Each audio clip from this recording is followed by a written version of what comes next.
அடுத்து குஜராத் பக்கம் போனோம் அப்படின்னா அங்க பாஜக ஆட்சி தானே. அக்டோபர் 2022 மோர்வி பாலம் இடிஞ்சு விழுந்தது. இது வந்து பழமையான தொங்கு பாலம் தான். இதை சீரமைக்கிறப்போ மேம்பாட்டு இதெல்லாம் நடக்கும் போது இடிஞ்சு விழுந்து இதுல உயிரிழப்புகளுமே நடந்திருக்கு.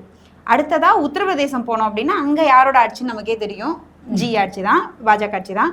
இங்க பல இடங்கள்ல மேம்பாலங்கள் இடிஞ்சு விழுந்து நிறைய சம்பவம்லாம் பதிவாயிருக்கு.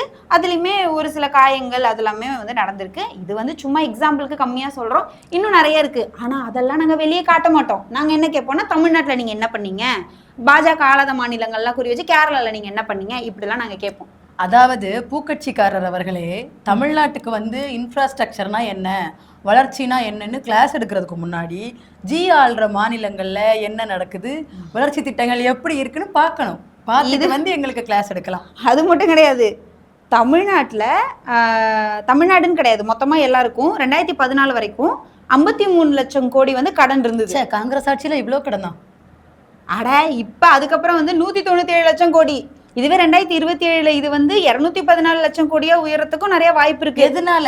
எங்க ஜி வந்து நாட்டோட வளர்ச்சி திட்டங்களுக்காக அவ்வளவு செலவு பண்றாரு, அதனால அவ்வளவு கடன் வாங்குறாரு. ஆமா, பல லட்சங்கள்ல வந்து கோட்டு தச்சு போடுறாரு, அப்புறம் வந்து ஃப்ளைட்ல போயிட்டு வர்றாரு. இப்போ எங்க தலைவன் முகம் எங்க பிராண்ட் அப்படி சொல்றாங்கல்ல, அப்போ ஒரு நாட்டோட பிரதமர் எப்படி வந்து ட்ரெஸ் பண்றாரு, எப்படி இருக்கிறாருங்கிறதானே இந்தியா நாட்டை எதிரொலிக்கும் வெளியிடங்கள்ல வெளிநாடுகள்ல. அதனால ஜி நல்லா ட்ரெஸ் பண்ணிக்கிறாரு. இதுல என்ன தப்பு?